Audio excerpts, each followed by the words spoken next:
Assalamualaikum warahmatullahi wabarakatuh. Baik, perkenalkan nama saya Nurianti dengan NIM 240405501018 dari jurusan Pendidikan Khusus Universitas Negeri Makassar.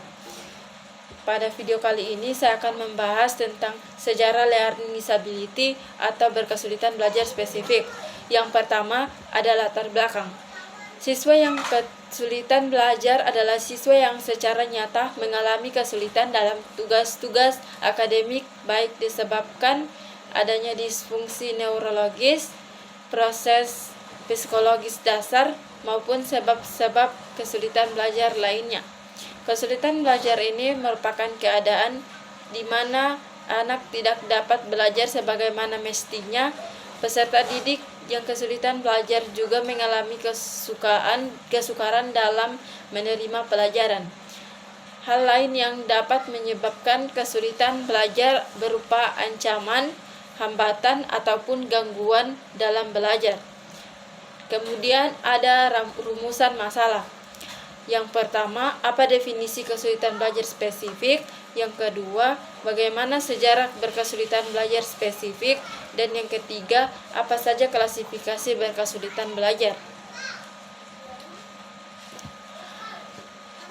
Kemudian masuk di definisi, kesulitan belajar spesifik atau learning disabilitas adalah kondisi neurologis di mana seseorang mengalami kesulitan dalam suatu atau lebih bagian dari pembelajaran, seperti membaca, menulis, atau berhitung, meskipun kecerdasannya normal atau bahkan di atas rata-rata. Berikutnya ada sejarah learning disability. Sejarah learning disability itu dibagi menjadi beberapa bagian. Yang pertama ada fase dasar. Fase dasar itu dimulai pada tahun 1980 sampai 1930. Fase ini merupakan periode di mana penelitian ilmiah dasar mengenai fungsi-fungsi dan kelainan-kelainan otak dimulai. Yang kedua ada fase transisi. Fase transisi itu dimulai pada tahun 1930 sampai 1960. Fase ini merupakan periode di mana mulai bermunculan studi-studi klinis tentang masalah-masalah belajar pada anak-anak, tetapi penelitian tentang otak tidaklah berakhir. Yang ketiga ada fase integrasi. Fase integrasi dimulai pada tahun 1960 sampai 1980. Fase ini merupakan pengembangan konsep layanan dan pengembangan berkesulitan belajar mulai tumbuh disertai dengan pelatihan bagi guru-guru.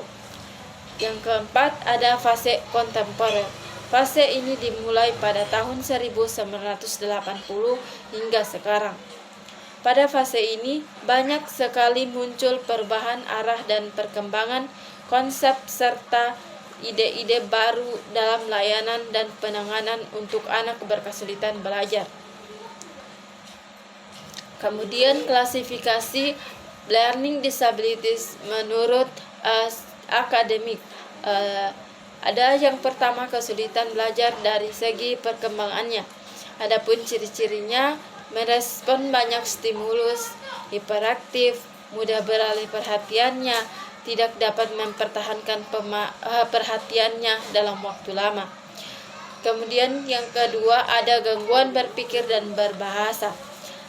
Adapun ciri-cirinya yaitu memahami kesulitan dalam operasi kognitif, dalam pemecahan masalah, pembentukan konsep dan asosiasi. Ada gangguan bahasa, merupakan hambatan yang paling umum pada anak berkesekolahan yang tidak merespon terhadap instruksi.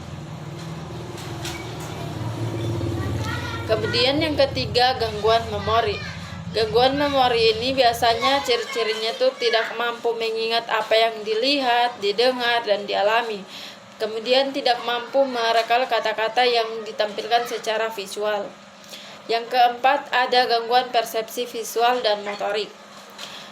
yaitu tidak dapat menangkap arti simbol, gambar, kata-kata yang tertulis, atau bahkan tidak memiliki pemahaman akan dirinya sendiri. Yang berikutnya, tidak dapat memahami orientasi kanan-kiri, bahasa tubuh, dan orientasi spasial, serta pembelajaran secara motorik. Klasifikasi menurut para ahli. Yang pertama, kesulitan membaca yaitu disleksia.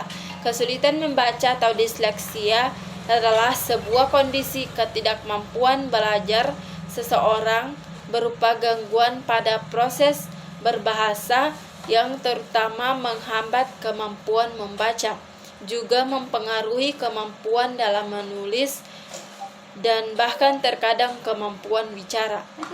Yang kedua, kesulitan menulis atau disgrafia adalah gangguan dalam proses menulis dan rapat yang menyebabkan masalah dalam mengeja dan bentuk tulisan yang buruk ketika mengeluarkan ide di atas kertas. Yang ketiga, kesulitan berhitung atau diskalkulia adalah gangguan dalam memahami angka dan simbol matematika, juga kesalahan dalam menulis angka dan penerapan matematika dalam kehidupan sehari-hari. Yang berikutnya ada ciri-cirinya. Ciri-ciri disleksia yaitu perkembangan kemampuannya membaca terlambat daripada anak seusianya, kemampuan memahami bacaannya rendah, dan kalau membaca seringkali banyak kesalahan. Adapun ciri-ciri disgrafia, sering terlambat selesai saat menulis, hasil tulisannya jelek dan tidak terbaca, tulisannya banyak salah atau terbalik, bahkan hurufnya hilang, dan sering salah menulis huruf, misalnya huruf B dengan P. Kemudian ciri-ciri diskalkulia. Yang pertama, sulit mengoperasikan hitungan atau bilangan, sering salah membilang dengan urut, dan suka tidak bisa membedakan konsep dasar matematika seperti kali, kurang, tambah, bagi, lebih besar, lebih kecil, dan sama dengan. Kemudian di sini ada pengertian, identifikasi, dan asesmen anak berkesulitan belajar. Identifikasi sendiri memiliki pengertian, yaitu upaya untuk mengenali anak berkesulitan belajar, terutama ketika mengevaluasi kesenjangan, potensi, dan prestasi belajar. Yang berikutnya ada definisi dari asesmen. Pengertian asesmen sendiri adalah proses pengumpulan data dan informasi mendalam mengenai kesulitan yang dialami anak dalam proses belajar di sekolah. Baik, mungkin itu saja yang bisa saya sampaikan. Semoga dengan video ini bisa menambah pemahaman kita tentang sejarah berkesulitan belajar. Sudah membuat